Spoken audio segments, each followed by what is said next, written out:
क्या आपने कभी सोचा है कि एक ही पेड़ पर 4 तरह के आम कैसे लग सकते हैं? क्या आपने कभी सोचा है कि जो बैंगन का पौधा पहले कीड़ों और बीमारियों से मर जाता था, वही बैंगन अब जंगली बैंगन की जड़ों पर लगकर 2 गुना उत्पादन कैसे दे रहा है? क्या आपने सोचा है कि जिस आम की गुठली को पेड़ बनने और फल देने में 10 साल लगते हैं, ग्राफ्टिंग करने पर वह सिर्फ 2 साल में फल कैसे दे देता है? यह कोई चमत्कार नहीं है, यह विज्ञान है। इसे ग्राफ्टिंग कहते हैं, कलम बांधना कहते हैं। यह खेती की दुनिया का सबसे बड़ा और सबसे पुराना ऑपरेशन है, जिसमें हम कुदरत के नियमों को थोड़ा सा मोड़कर अपनी मर्जी का फल अपनी मर्जी के समय पर और अपनी मर्जी के आकार में प्राप्त करते हैं। आज का यह वीडियो आपके जीवन का सबसे महत्वपूर्ण वीडियो साबित होने वाला है, क्योंकि आज टेक्निकल एग्रीकल्चर चैनल पर हम ग्राफ्टिंग की पूरी A to Z जानकारी का पोस्टमार्टम करेंगे। आज हम जानेंगे कि ग्राफ्टिंग असल में काम कैसे करती है, पौधे की नसें आपस में कैसे जुड़ती हैं, सायन और रूट स्टॉक का मिलन कैसे होता है, सब्जियों में ग्राफ्टिंग कैसे होती है और फलों में कैसे, और सबसे बड़ी बात, 90% किसान ग्राफ्टिंग में फेल क्यों हो जाते हैं। नमस्कार किसान दोस्तों, आपके अपने भरोसेमंद चैनल टेक्निकल एग्रीकल्चर में आपका बहुत बहुत स्वागत है। हम यहां हवाई बातें नहीं करते, हम बात करते हैं ठोस तकनीक की। तो चलिए शुरू करते हैं कलम बांधने का यह अद्भुत सफर। सबसे पहले हमें यह समझना होगा कि ग्राफ्टिंग आखिर है क्या। साधारण भाषा में कहें तो ग्राफ्टिंग 2 अलग अलग पौधों के हिस्सों को जोड़कर एक नया पौधा बनाने की कला है। यह बिल्कुल वैसा ही है जैसे किसी इंसान का अंग प्रत्यारोपण या ऑर्गन ट्रांसप्लांट होता है। इसमें 2 मुख्य खिलाड़ी होते हैं। पहला खिलाड़ी है रूट स्टॉक। इसे हम मूलवृंत कहते हैं। यह वह पौधा है जिसकी जड़ें जमीन में होती हैं। यह पौधे का पैर है। इसका काम है जमीन से पानी और खाद खींचना और बीमारियों से लड़ना। यह अक्सर देसी या जंगली पौधा होता है, क्योंकि जंगली पौधों की जड़ें बहुत मजबूत होती हैं। दूसरा खिलाड़ी है सायन। इसे हम कलम कहते हैं। यह वह टहनी है जिसे हम ऊपर से जोड़ते हैं। यह पौधे का दिमाग और चेहरा है।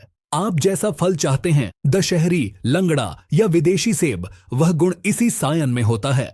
जब हम इन दोनों को मिलाते हैं तो हमें एक सुपर प्लांट मिलता है, जिसकी जड़ें जंगली और मजबूत होती हैं, लेकिन फल शाही और स्वादिष्ट होते हैं। अब सवाल आता है कि यह जुड़ते कैसे हैं? क्या फेविकोल से जुड़ते हैं? जी नहीं, यहां काम आता है कैम्बियम लेयर का विज्ञान।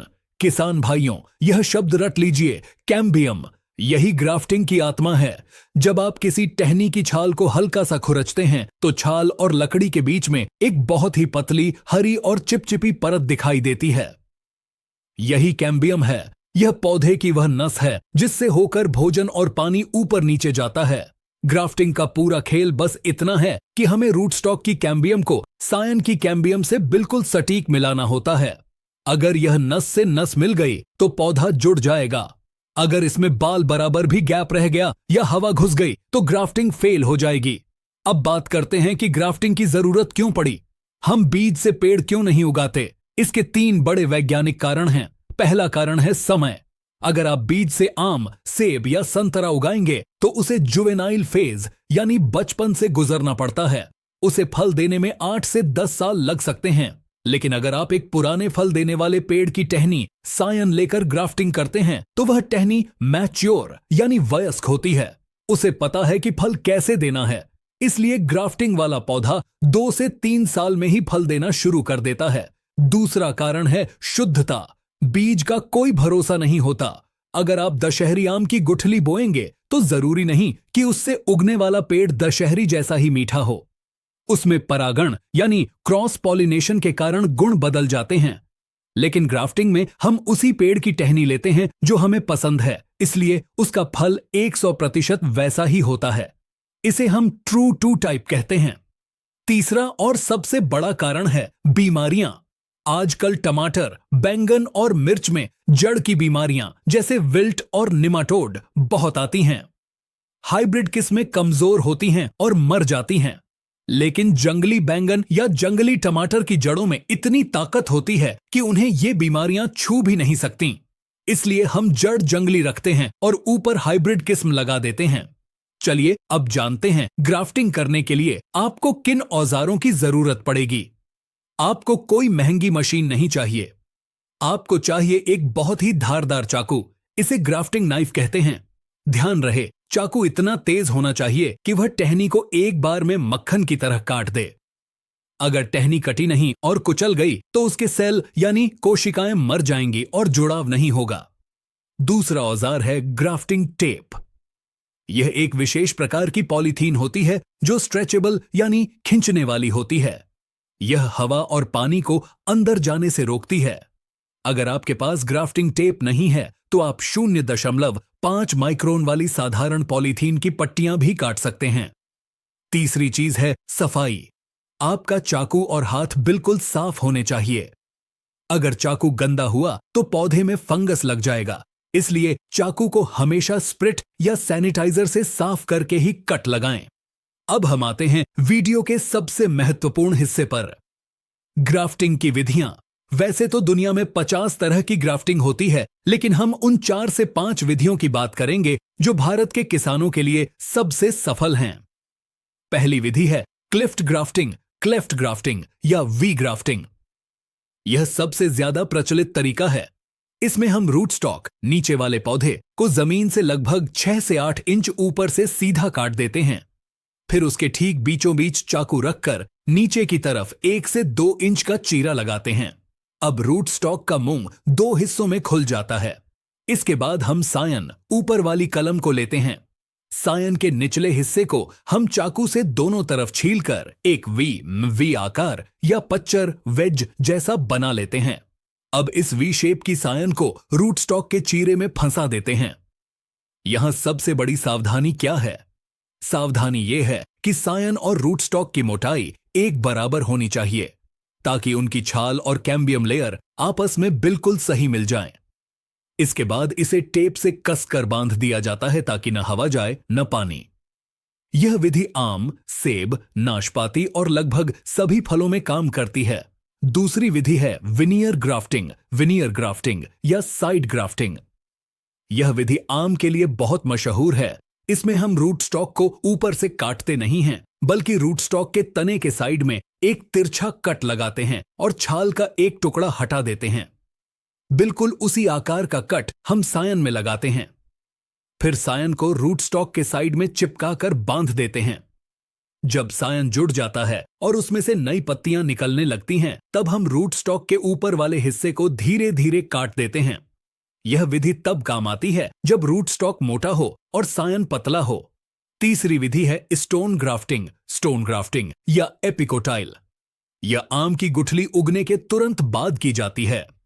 जब गुठली से पौधा निकलता है और वह सिर्फ 10 से 15 दिन का होता है, उसका तना तांबे के रंग का होता है, तभी उस पर क्लिफ्ट ग्राफ्टिंग कर दी जाती है। कोंकण और महाराष्ट्र के इलाकों में यह तकनीक बहुत सफल है क्योंकि इसमें समय बहुत बचता है। चौथी विधि है बुडिंग या कली लगाना। इसमें हम पूरी टहनी नहीं काटते, हम पेड़ से सिर्फ एक आंख यानी बड निकालते हैं। रूट स्टॉक के तने पर हम चाकू से टी आकार का चीरा लगाते हैं और उसकी छाल को थोड़ा सा खोलते हैं। उस खुली हुई जगह में हम उस बड़ या आंख को फंसा देते हैं और टेप से बांध देते हैं, सिर्फ आंख को खुला छोड़ते हैं। गुलाब और बेर में यही तरीका अपनाया जाता है। यह बहुत ही नाजुक काम है, लेकिन इसमें सफलता की दर बहुत ऊंची है।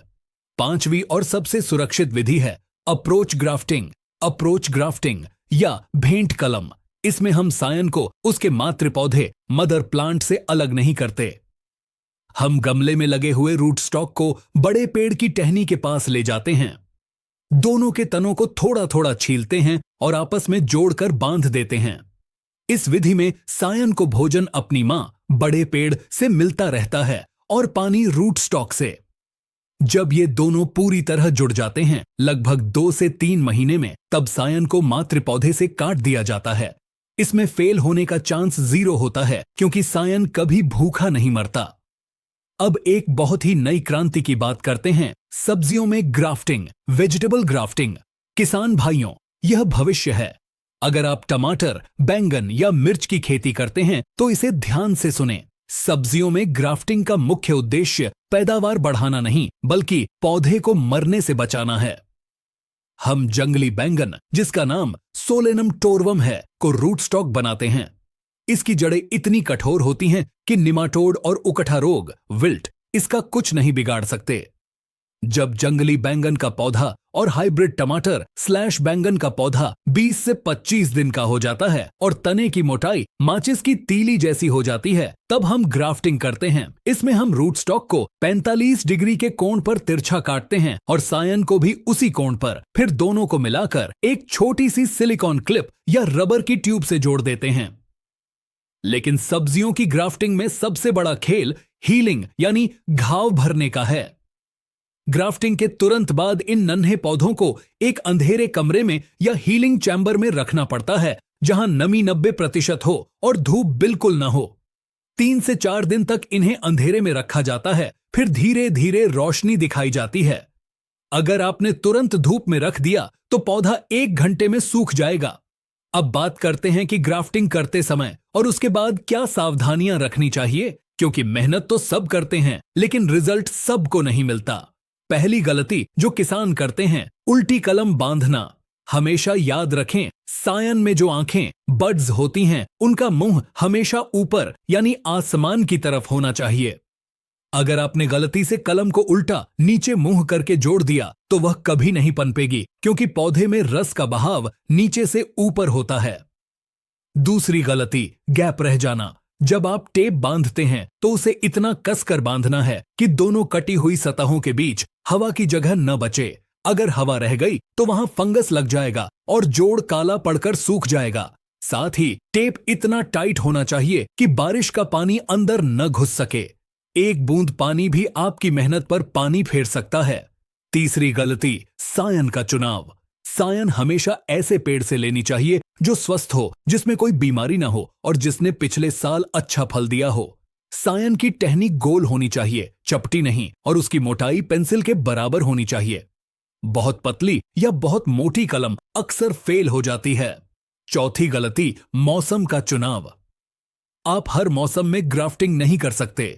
ग्राफ्टिंग के लिए सबसे अच्छा समय वह होता है जब हवा में नमी हो और तापमान न बहुत ज्यादा हो न बहुत कम। भारत में जुलाई से लेकर सितंबर तक का समय मानसून और फरवरी से मार्च का समय वसंत ऋतु सबसे बेस्ट है। मई जून की भीषण गर्मी में या दिसंबर की कड़कड़ाती ठंड में ग्राफ्टिंग करने से बचें, क्योंकि उस समय पौधे का रस एसएफ फ्लो धीमा होता है। पांचवी गलती, ग्राफ्टिंग के बाद की देखभाल। कलम बांधने के बाद काम खत्म नहीं होता, शुरू होता है। जब तक कलम जुड़ न जाए, पौधे को सीधी और तेज धूप से बचाना चाहिए। दूसरी बात, रूट स्टॉक, नीचे वाले हिस्से से अक्सर नई नई टहनियां निकलती रहती हैं।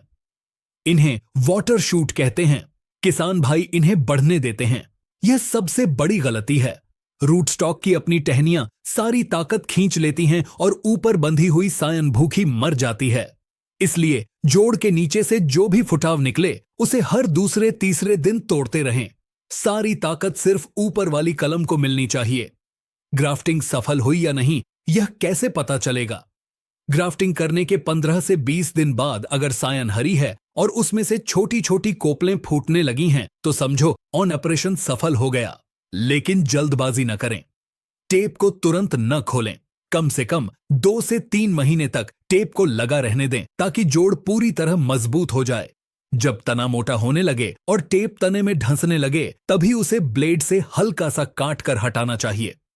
तो दोस्तों, यह था ग्राफ्टिंग का पूरा विज्ञान। ग्राफ्टिंग सिर्फ एक तकनीक नहीं है, यह एक कला है। यह आपको ताकत देती है कि आप एक ही पेड़ पर आम, अमरूद और नींबू तो नहीं, लेकिन एक ही परिवार के अलग अलग फल जरूर उगा सकें। आप जंगली बेर की झाड़ियों को कश्मीरी एप्पल बेर में बदल सकते हैं। आप देसी आम के पुराने पेड़ को, जो सिर्फ छाया देता है, उसे काटकर उस पर दशहरी और आम्रपाली की कलम बांधकर अगले साल ही फल ले सकते हैं। इसे टॉप वर्किंग कहते हैं। टेक्निकल एग्रीकल्चर चैनल का उद्देश्य यही है कि आप इन तकनीकों को सीखें और आत्मनिर्भर बनें। नर्सरी से महंगे पौधे खरीदने के बजाय आप खुद अपनी नर्सरी तैयार करें। अगर आप पहली बार ग्राफ्टिंग कर रहे हैं तो हो सकता है कि आपकी पहली 10 कलम में से 5 फेल हो जाएं। लेकिन घबराना नहीं है, अभ्यास से ही महारत आती है। चाकू की धार तेज रखें, हाथ साफ रखें और कैम्बियम से कैम्बियम मिलाते रहें। सफलता जरूर मिलेगी। उम्मीद है कि ग्राफ्टिंग की यह A to Z जानकारी आपको पसंद आई होगी। हमने कोशिश की है कि हर बारीक से बारीक पहलू को आसान शब्दों में आपके सामने रखें। अगर आपके मन में अभी भी कोई सवाल है कि किस फसल में कौन सी ग्राफ्टिंग करें या कौन सा टेप इस्तेमाल करें, तो नीचे कमेंट बॉक्स में जरूर लिखें। हम आपकी मदद के लिए हमेशा तैयार हैं। अगर यह वीडियो आपको ज्ञानवर्धक लगा तो इसे लाइक करें और अपने साथी किसान भाइयों के साथ व्हाट्सएप पर शेयर जरूर करें। अच्छी जानकारी बांटने से खेती सुधरेगी और किसान समृद्ध होगा। टेक्निकल एग्रीकल्चर चैनल को सब्सक्राइब करके घंटी का बटन जरूर दबाएं ताकि हमारी अगली वैज्ञानिक वीडियो सबसे पहले आप तक पहुंचे। जुड़े रहिए, सीखते रहिए और अपनी खेती को टेक्निकल बनाते रहिए। धन्यवाद। जय हिंद, जय किसान।